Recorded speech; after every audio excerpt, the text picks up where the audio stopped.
You know those movies that are so bad, they're amazing? Well, houses apparently come the exact same way, only the punchline is that these homes are worth millions. I almost want to love Parc Luna. It's home to American multimedia artist Ricky Boscarino, who is credited as the designer as well. From a distance, it almost seems like the kind of house you'd see in a Disney movie. There are a ton of colors and kid-friendly designs that make this seem like the fun kind of house you just want to run into like a kid again.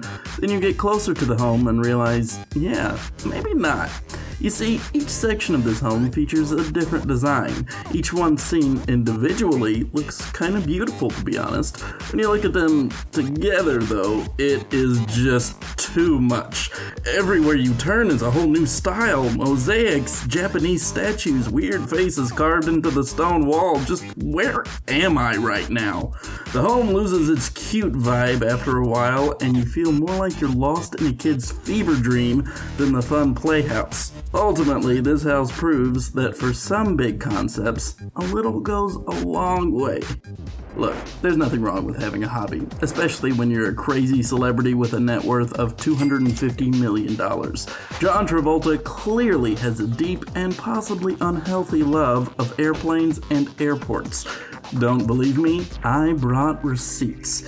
He was one of the first celebrities to get a house in Jumbo Lair Aviation Estates.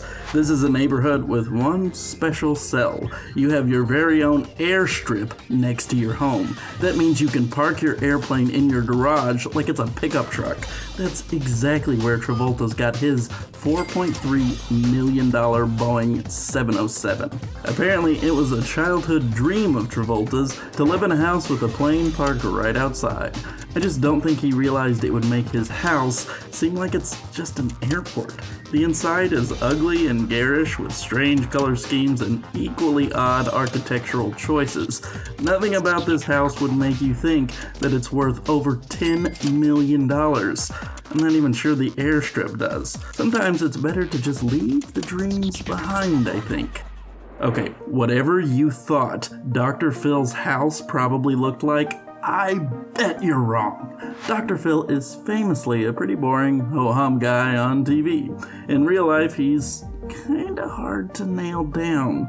The exterior of this home, like Phil himself, is pretty normal looking. It's a nice looking yellow home with a great big pool you just want to dive headfirst into.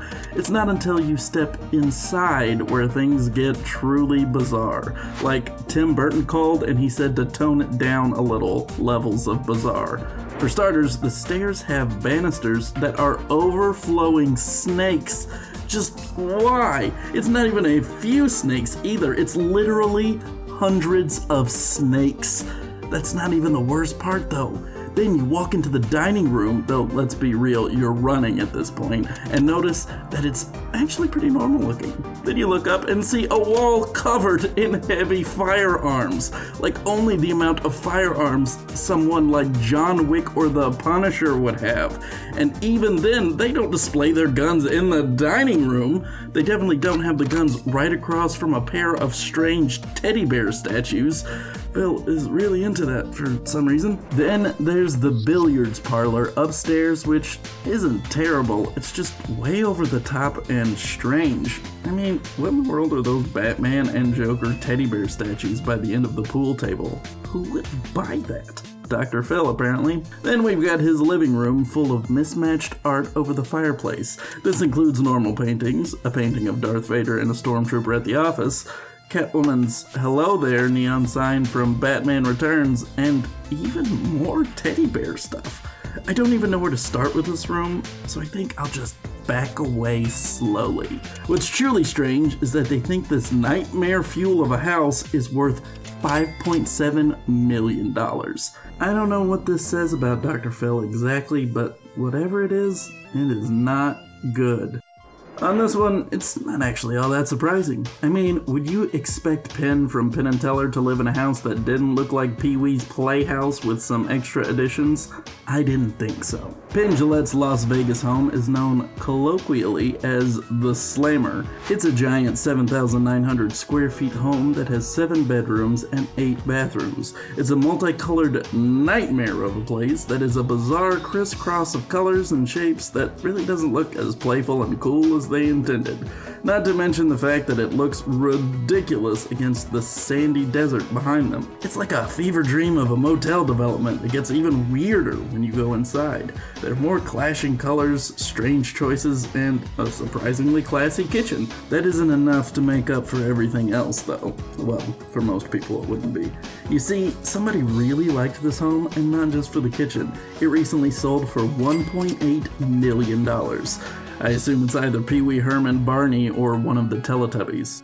Most of these are homes that I think are horrible, not homes where the owner thought it was horrible. Well, there's one home that Apple's Steve Jobs absolutely loathed, even if it was worth over $3 million. Jackling House in Woodside, California was built in 1984. It was actually a really nice Spanish revival property that Steve Jobs adored once he first got it.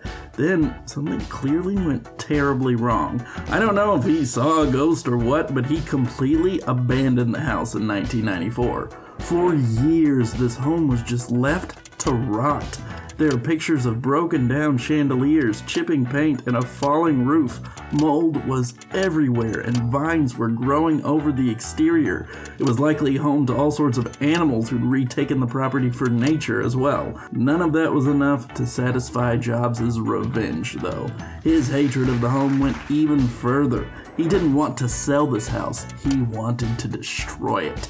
Seriously, Jobs spent years petitioning to be able to demolish this house. Eventually, he got his wish in 2011, and the entire thing was torn down. I don't actually have footage of that, but I'm pretty sure this is what it looked like. Yeah, that man definitely saw a ghost in there. Some messed up Haunting of Hill House stuff went down there, I just know it. This home in Vietnam at least knows that it's ridiculous. That's why it literally goes by the name Crazy House. It looks like the kind of home they'd have in Wonderland that even the Mad Hatter wouldn't buy. This house is truly wacky. The standard home part of it looks melted into a world of insanity. Each room has a different style based on a different animal or piece of nature. That includes rooms with giant, ugly seahorses, enormous wooden structures, and big plastic rock formations. While its bizarre nature would make it nearly impossible to sell as a home, it's become something of a successful business. People love to tour the place or stay the night just to be able to take pics of the oddity and say they actually stayed there. Not only that, but nights are ridiculously cheap with rates as low as like $20. There are many homes on this list that are eyesores, but this one is famous for just how much of an eyesore it is. The Dolphin House was voted the ugliest house in America by the New York Post. This is basically the house equivalent of winning a Razzie Award. This Indiana home is a huge, ghoulish mess of a place. The exterior is just a garish mix-up of styles that somehow look simultaneously dramatic and really boring at the same time. Then the inside is even worse, with so many competing styles that it's hard to see what they were even going for. The place even has ugly gargoyles prominently displayed. And no, not the fun Disney ones that come to life and fight crime either. Its Ugliest Home Award did not make it any easier to sell either. In 2012, the asking price was $2.2 million. In 2017, it dropped to $862,000.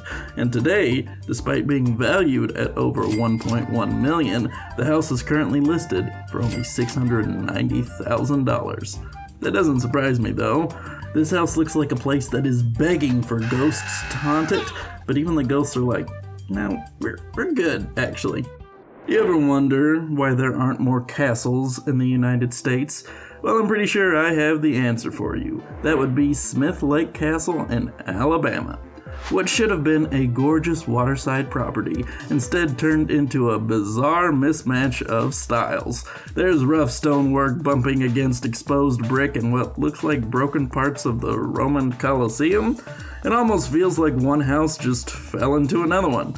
Inside, that look gets even worse. Rooms are cramped with spiraling staircases shoved around seemingly at random. There's just so much going on in there. Some rooms feel modern, some feel Victorian, and some feel like they're from a boathouse or something. All of them look super weird. It at least features things like a boathouse, a workshop, and a good view of the water. Of course, none of that quite makes up for some of the home's stranger choices. That and its $4.6 million asking price. Yeah, maybe America just shouldn't with the castles. Look, there's no problem with loving pink, but even Barbie Millicent Roberts herself would think that old cement house was a little much. What, you didn't know Barbie's full name? Well, you come here to be entertained and to learn a little something too. This home in Thailand almost looks like a plantation house that got rained on by Pepto-Bismol. I mean, it might look better if the pink had like highlights of a different color, but this is just as much pink as a house is legally allowed to have. If that isn't enough to convince you, the home is also said to be in a severe state of disrepair. So not only does it look like the Pepto Mansion, but it's a Pepto Mansion where the paint is chipping and the roof is about to cave in. There's no listing as to how much this one costs, but if it's more than a $179 Barbie dream house, then it's way overpriced. Jeez, when did Barbie dream houses get so expensive? At first look, I don't really get why Detroit's Lion Gate estate is so famous for being an eyesore. I mean, sure, the exposed brick next to the stonework is kinda ugly, but it's not that bad. So why is this home famous all over the internet for being terrible? Oh, look what's inside. Got it. So much white furniture, white walls, white pianos, why? This is notoriously one of Detroit's most unsellable homes. Currently, the asking price for this blindingly white monstrosity has plummeted all the way down to $345,000. No one's really even hopeful to get that. This looks like the kind of house Liberace and Mr. Freeze would get together. No matter how much I would love to see that reality show, let's be real, all of us would, there's no excusing whatever's going on here. You were right this time, internet, good call. You know that little old lady who lived in a shoe nursery rhyme? Well, somebody liked that one a little too much, I think. That led to them making this giant shoe home, which has been making the rounds on the internet recently. It looks like an enormous white shoe that just got dropped on the side of the road. As a house, it's just an ugly white home with a slightly sloped roof. The Haynes Shoe House may look really silly, but apparently that's worked out for it. It's a local sensation and tourist attraction that even sells ice cream, because why not? If you're gonna make a shoe house, why couldn't you at least make one that's like a pair of Air Jordans or something? You just know that house would go for millions. I've never been as divided on a home as I am on this next one. The Cubic Condo from Massachusetts has a lot of ideas. From the inside, all of those ideas are absolutely gorgeous. Exposed wood, natural light, a beautiful kitchen, and clean lines make this a masterclass in style. When can I move in? From the outside, though, what were they thinking? You know, when you take drawers out of a dresser and you stagger them so they don't topple over, that's basically what this whole house looks like. It's 3 ugly wooden boxes on top of each other with ugly brown dirt on the top section. They apparently wanted to build something out of the box, but this was too far. You can buy this wooden box home for the price of $869,000. I take back what I said before. I'm not moving in, guys. I never knew this about Kansas, but apparently there's an interesting trend there of taking used military bunkers and turning them into houses.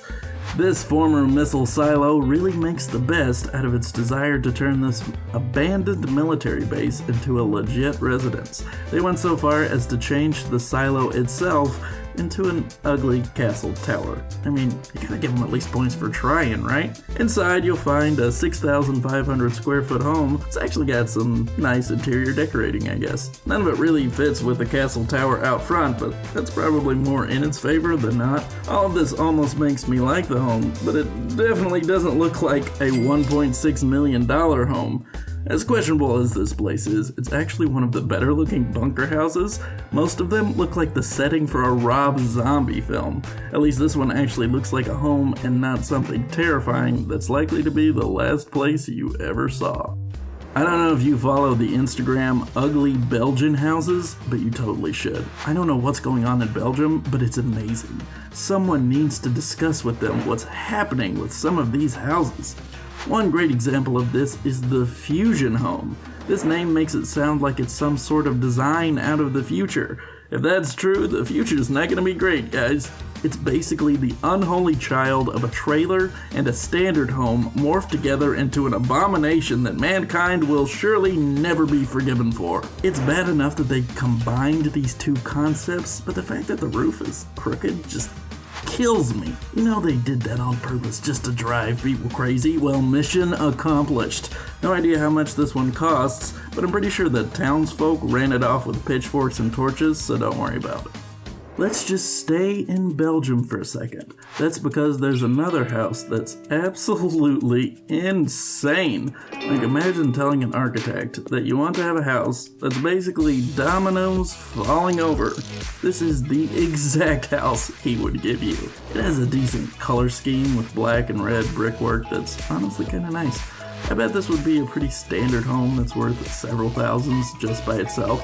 Of course, the weird slant of the home probably made the price skyrocket, probably into the millions. You just know this was a pain through the whole process. I'm gonna be honest, this one is so bizarre that I almost love it. This is kind of a cool house to look at, though you have to remember that you're gonna be living there every single day. And you're gonna remember you paid extra just to live in a slightly slanted house. Okay, what is happening with houses in Belgium? Seriously, just look at this next one. Let's start with that roof. It looks like a falcon's wing or something. I think it would look kind of amazing if it was attached to an equally dramatic home, you know, the kind of property Dracula would buy.